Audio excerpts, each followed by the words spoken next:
All right, so here we are back with this was my Friday workout, Flannel Friday, my kind of freestyle Friday. I've been doing a lot of just more athletic movements, less weights. Did a few lifts here today, but kind of just more what I'm feeling. Do things that make me feel athletic, fast.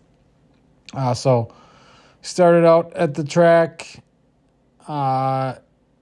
doing some sprint or tennis ball, lacrosse ball tosses to somersault to accelerate out of that somersault and go right in, transition right into chasing down the ball. So, again, make things fun. It doesn't have to be just, I'm just going to sprint in a straightforward line every time. That can get kind of boring. Plus, if you're trying to be athletic, you're not going to be sprinting in a straight line most of the time in sports. Rarely are you, unless you're like a track star, you're not sprinting in a straight line. Football, you're zigzagging. Basketball, you're curving and running and around screens and things like that. Baseball, you're running the bases. So even in a lot of sports, you don't actually, it's just short bursts. So working on that acceleration, transitioning from a somersault, again, just a movement. Everyone should be able to do somersaults. I struggle, especially kids. I see 8th graders, 9th graders, high schoolers that can't do somersaults, and they're capable and they play sports. Like, come on, let's get back to the basics. And I'm not saying you have to stick with the basics. You should be able to do these things though. Most kids that are capable, that are athletes, and claiming to be athletic, should be able to do somersaults or cartwheels or things like that. And it might take some work to get there, but should be able to do that. So just a way I like to include more fun in getting up off the ground and going and getting the ball. Then we moved on to some arc chases.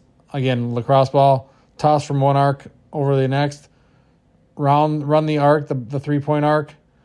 This time sometimes I'll just go run through it. This time I sprinted to get the ball, catch the ball on as few bounces possible, then reverse course right back into it. Another way to incorporate the ball, so a lot of using the lacrosse ball today. Bounce it off a wall, go try and get it up at its highest point, giving you that target, that something to shoot for, that objective to go up and get, help you jump higher, even though I can't jump high. But that's why we do it. We want to jump higher, so we train to jump higher. Then it has been nice enough. The snow is all melted. Can finally do my drops outside again. So hit some depth drops back home. Then we headed inside and hit some power cleans and these jumps over the bar or the hurdle.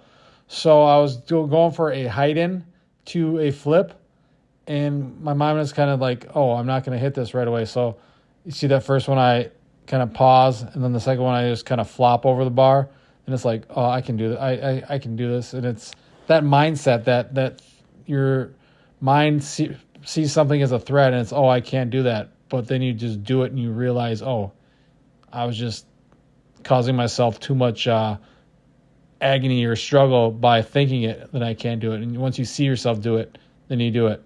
So it's the height in, right into a flip, over the bar, over the hurdle, whatever you want to call it.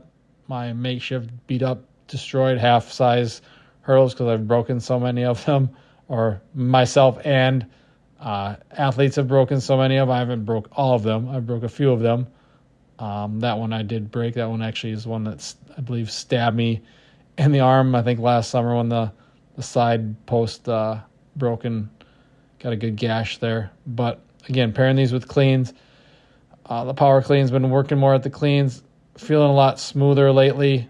Finally getting used to them. Once you do something long enough, you kind of get used to it. Getting faster. But again, still nowhere near like a good clean. I don't know. I really don't care that well to be like the perfect form for clean, as long as I'm getting the benefits, the power, the pulling, the synchronization, what's the word I'm looking for? I don't know what the heck the word I'm looking for is, but the syncing it all together, I guess. I don't know why I can't think of the word, but getting everything synced and working in fluidity. Then we moved on to some hamstrings. Again, these GHR sucks in here because this machine's way too big for I didn't realize that when I bought it, that wouldn't work well with the low ceiling, so I can't quite get full full up, but we did iso hold and then right into the raises, so about a 10-second iso hold, then in the raises. Also did these sandbag step-ups, just the light sandbag, working on being fast, powerful off the box there. Then hit some iso holds at the end. The elevated pigeon iso hold really helped the hips, get the hips nice and feeling greasy and loosey goosey there. So hit those. Also did some. What else did I do? I did a split stand just a iso hold split squat. So that was the day that we did on Friday, Flannel Friday. So get your flannels out, keep training, keep working hard, keep having fun, and you'll start to see progress.